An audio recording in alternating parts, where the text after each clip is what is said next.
Hello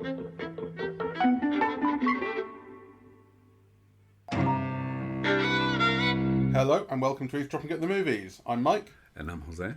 And we've just been to see The Long Walk. Yes. It's a thriller, fundamentally. It's dystopian. It's based on a Stephen King novel from 1979, I think, when he was writing as Richard Bachman. And supposedly this has been a long time, decades in the theoretical making. Like, lots of people have tried to adapt this, been working on adaptations. George Romero, I think, was. It's finally wound up in the hands of Francis Lawrence. This film starts off with text on screen saying, "Dear Mr. So-and-so, Raymond," whatever his name was, "you have won the lottery. You have been selected to represent your state in the long walk," which means that you will be walking for as long as you possibly can. You've got to stay above 3 miles an hour. If you drop below that, you get a warning. If you get 3 warnings, you get shot and killed.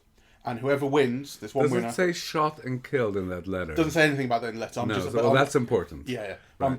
But they do know this. The long walk, the idea of the long walk. They know this, but we don't know that until the first one happens. Or if you've seen the trailer. In fairness. But yeah, you're right. Like, in theory, the film is waiting to surprise you with the first death. The first execution. And then there's one winner, and whoever wins gets untold riches and a wish of their choice. Jen said to me right at the start when this letter comes up, she goes, "Oh, so this is just the Hunger Games, right?" Well, exactly. And she was more right than she knows, because Francis Lawrence, the director, it's all Hunger Games. He's made like 5 Hunger Games films. He also made Constantine and one or two other things. I mean, I didn't know his name, and then you look at his thing, and it's Constantine, I Am Legend, Water for Elephants I've never seen, and then it's just Hunger Games, and Red Sparrow as well. Mind you, I mean, this the novel. The Long Walk comes before the Hunger Games, but he's found his niche, right? Yes. I thought this looks like good fun from the trailers. It's high concept. It's just one thing we're going to walk for as long as we possibly can, and this is not a film where you'll be looking at your watch going, "How long's left?" because just the dwindling numbers tell you how long there is to go. I had quite a good time, but it's not a good film. Well, I liked it a lot more than I thought I would, but like you, I think it's not a good film. And actually, through the first 10 minutes of the film, I thought, who the fuck is this shitty director and cinematographer? Yeah. Because there were all these close-ups of one of the protagonists, the character played by Cooper Hoffman. And you'd see the elbow of the character played by David Johnson. Next to him, yeah. Or next to him. And you think, what kind of framing is that? Right? Like, I mean, even if it is widescreen, you could imagine a better way of showing that, where you just have like this elbow hanging off the screen. I thought it was ridiculous. And that happened all the time. And then there were like these shifts on focus, which were kind of shifts in perspective, shifts in audience perspective. Yeah. So sometimes you could see that there was a kind of a designed element to that shift, and sometimes you couldn't. I mean, it was kind of driving me crazy. Why do you want to shift attention away from the background character? Why can't the background character also be in focus? I mean, there were all these decisions that I thought were amateur, actually. It's not only that I thought that I couldn't kind of understand them, but I actually thought they were poorly done. And the lighting, the same. I thought, who lit this movie? Like, who designed it, really? I hear that the cinematography has been praised, but certainly not by me, and I would like to read someone on why this is good cinematography. To me, it was like dinky and dark and inexpressive, right? It was all kind of washed out, kind of grey brownness, right? So I expect that people are probably responding to the fact that you're thinking, how many ways are there to shoot people just walking in a straight line for a long time? It's a little bit like phone booth, Okay, guys can be stuck in a phone booth for a whole film. How many angles can we find to shoot? You know what I mean? And I think, and there are times where... I thought phone booth was much more imaginative in resolving that problem than this film. I think it probably is, but I know it was a more fun film anyway, phone booth. But anyway, not to completely compare it to that, but just there were times here when, there were times I completely agree with you on some of the framings. There were times when I thought the film did find interesting ways to shoot people, or certainly once the cast got a little sparser as more and more people die, it would spread them out in frame as they kept on walking forward, and it would shoot them from like a 45-degree angle, so it had them all nicely spread out. And I thought, this is just nice, right? There is something nice about some of these compositions. Well, it had its moments visually, yes, but I think that's probably the kind of thing people are responding to. Well, not the lighting or the choice of color. Okay, so let me rephrase this and kind of turn it over. I really ended up liking the film very much, right? And I think the reason why I ended up liking the film is because of the screenplay and the narrative structure of the story, and how it began dealing with, kind of philosophical issues about being, but also societal issues, how to behave in a completely dystopian and oppressive culture. What are the ways of being a good person? How do you struggle against it? How do you keep on living, right, in the face of, these, these deadly strictures, right? And I like the way that it created these characters, the way that it then kind of bumped them all off, right? The way that each of the discussions became a discussion on things that make life worth living: love, friendship, family, etc. Right? So I thought the narrative pull and the narrative structure kind of made the film really worthwhile, right? I think the cinematography and the direction, the direction is not fair. Okay, but let me say vaguely the direction added very little to it. The direction of actors I thought was very good. I thought the actors were quite good. That's interesting. I thought there was not many good performances. I found most of them very broad. David Johnson, who we've seen before in Rye Lane and in Alien Romulus. I loved him. Who I would really like to like more, and I think I definitely liked him more in Alien than I did in Rye Lane. I still find him quite amateurish. I really loved him. His accent, I think, it kept varying in intensity at the very least here. It was coming in and going out, and I thought, this is not very good. Cooper Hoffman, I don't think is a very good actor. Oh, I thought he was. And actually, I loved his casting, because for much of the film, you think he's the hero, right? And maybe actually through all of the film, because in a way... Well, he is the protagonist, fundamentally. Yeah, I think, certainly from most of the film, he is. And I thought how daring, to cast somebody who's not particularly attractive, who's chubby, verging on fat, really, in this particular role, right? Because he is kind of, at least one of the stars of the film, And, the only thing that he's got to sell, so to speak, is his personality and his acting, really. And I thought he did a good job of it. I ended up really liking him. I mean, I liked everyone. And I thought his casting was daring for this film, a film like this. I mean, I liked everyone. There's no one I didn't like, and I didn't mind the broadness in a sense, but I did find it very broad, and I suppose I found it kind of what I expected of a film like this, which I thought, this is like. Actually, I thought it was probably going to be cheaper than it was. It turns out the budget is some $20 million, which I think it looks like it costs half that. Especially when you consider that the actors won't have been expensive actors. Exactly. But I was expecting this to kind of look kind of cheap and going from the trailer and stuff, and just basically sell itself on its concept, which it fundamentally does. It does, and it's okay.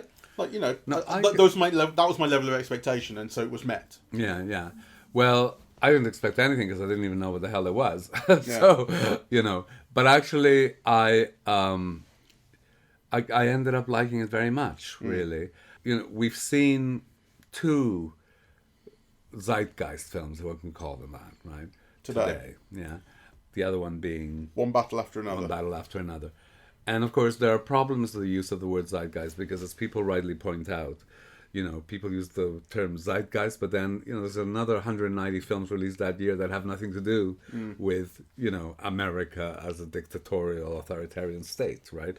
So, kind of, there are problems. But I think it is a film that speaks to this particular moment, even though the novel was written, in the 70s, and the film was probably made over a year ago, and so on.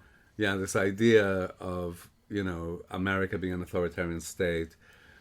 It's a film in which everything that nature brings is beautiful, but everything that's man-made is a disaster, right? So you see cars by the highway, you see the poverty, you see bicycles kind of strewn over, right?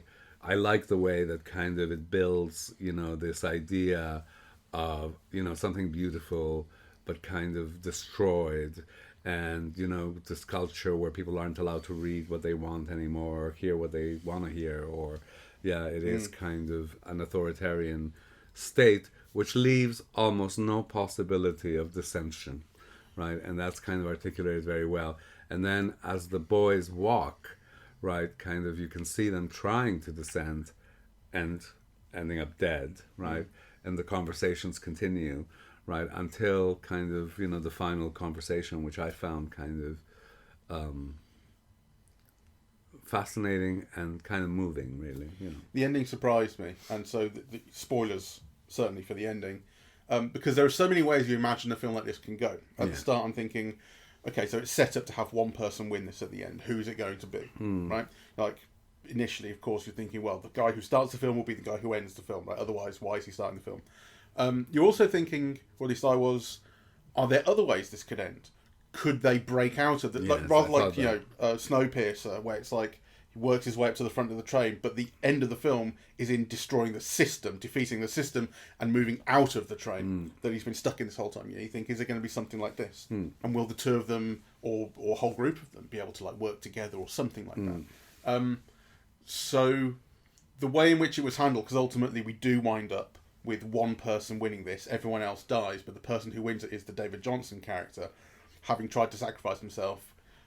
Cooper Hoffman says, no, don't do that, and then he sacrifices himself instead. And the way it's a change in the characters, isn't it? Which surprised me, because they're essentially set up after some time as a kind of binary. Once we've learned enough about who they are and what they want, we get Cooper Hoffman is in this for revenge. So the Major in particular, the Major who runs the Long Walk and is constantly talking to them the whole way through, killed Cooper Hoffman's dad a long time ago. His dad was teaching books that were banned, and these are books like your typical like 1984 and Dostoevsky and all the rest of it.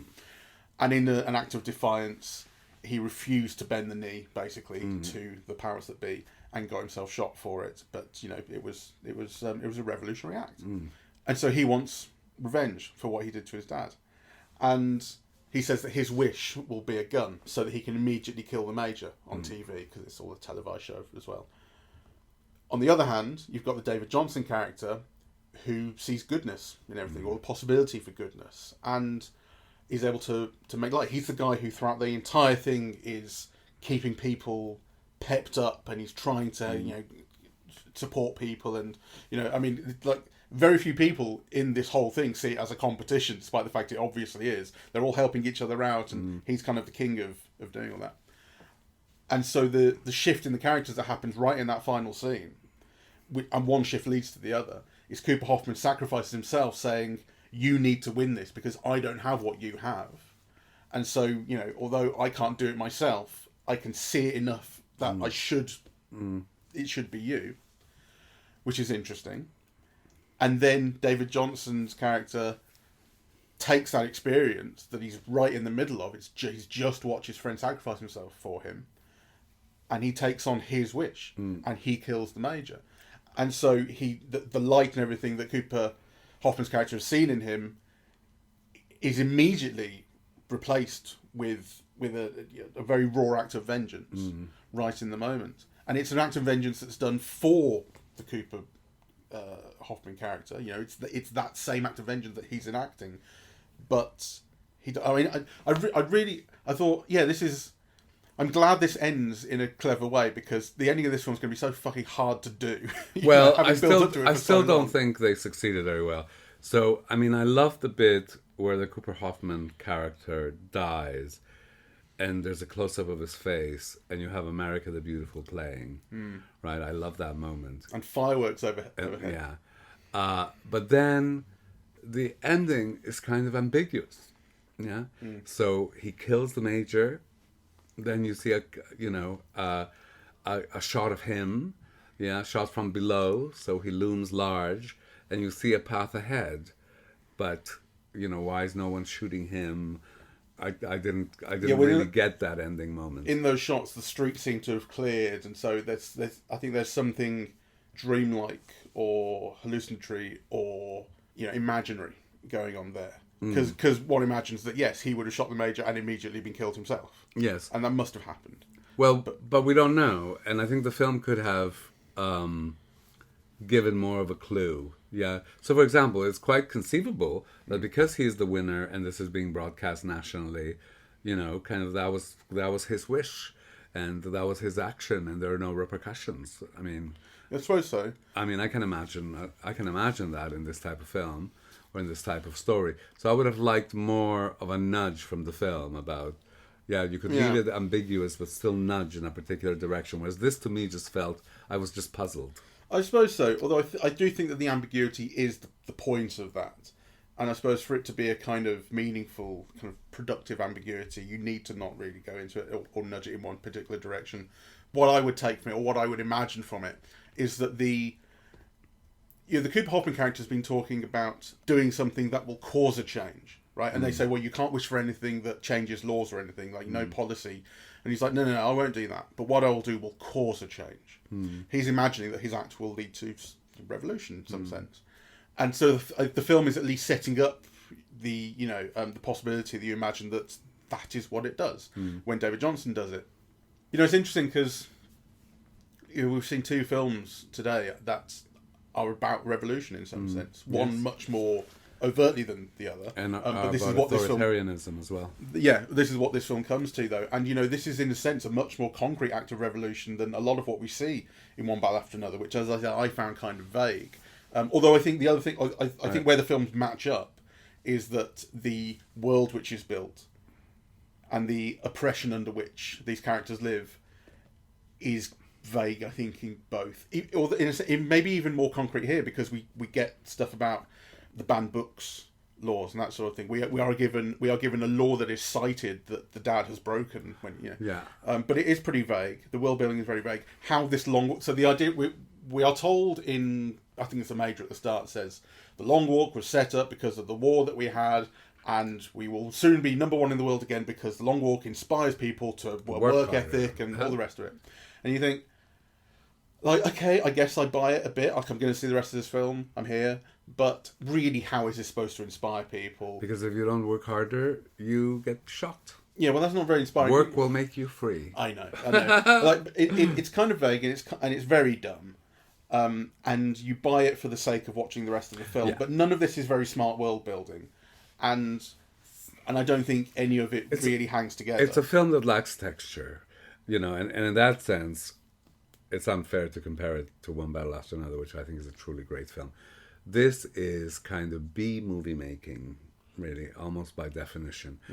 But I think it's got a really smart screenplay, right? And I think kind of the narrative kind of is very propulsive. It keeps moving. It keeps you interested. It's bringing up all these interesting ideas about, kind of what the world is like and how to kind of keep on walking one step at a time in situations that are so difficult, and what is valuable in those worlds, which is love and friendship and community and building bonds with other people. I loved all of that, and the way that the film really almost kind of systematically builds up those themes. So, this is a thing where kind of what's important in a way is the story, and the sad thing is that the storytelling almost bypasses what could be achieved cinematically, right? Yeah, that it is kind of, it's a screenplay on which images are hung. I'm sort of surprised that you like the screenplay as much as you did. I don't know. I didn't find it as interesting as you did, but I suppose I can see what you're getting at and what you responded to. Yeah, well, I was with it. I was with it, and I was moved. And it is kind of like a little bit of a protest film against, existing conditions. And I think it conveys that very well without hitting you over the head with it. I think part of what you don't like about it, which I agree, well, I'm assuming this is part of what you don't like about it, is very broad and it's cartoony. The major is a ridiculous figure. It's hardly believable. It's played very broadly, right? It's kind of full of all these stereotypes of types of people, right?